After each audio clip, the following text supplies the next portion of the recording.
it's been shown that a child using a cell phone, just an ordinary school child, if the child uses the phone for just 2 minutes, the brain waves can take up to 2 hours to return to normal. 2 hours. And that's been published. Now, in those 2 hours, the child's brain is not acting as it should, and it could demonstrate itself in a number of ways. For instance, if the child were in school and made a quick call from the playground, it could be lack of concentration, hyperactivity, bad behaviour. It could be anything like that. And that would slowly ease off over 2 hours. Now that's just from 2 minutes. Now if a child makes a phone call every couple of hours, the brain is going to be entrained permanently.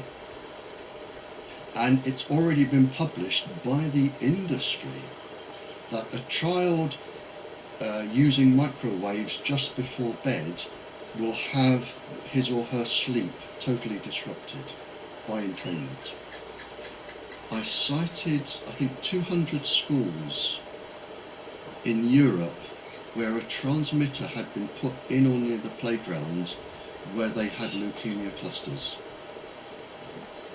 Some of our own MPs here have stood up in Parliament to say that they have 11 children under the age of 11 with leukemia around a transmitter, or 18 children.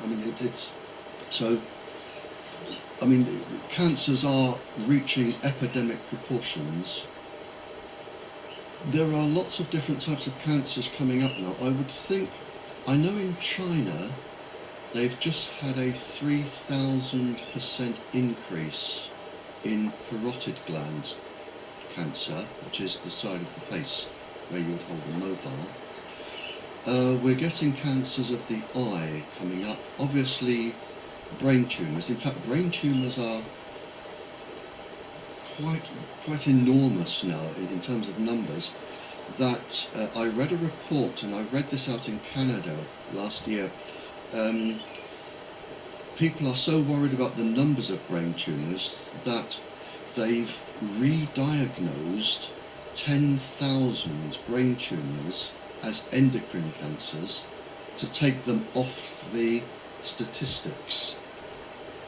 And I do know that in the European Union we have been told that cancers are at epidemic proportions, and we're talking generally cancers between the ear and the brain,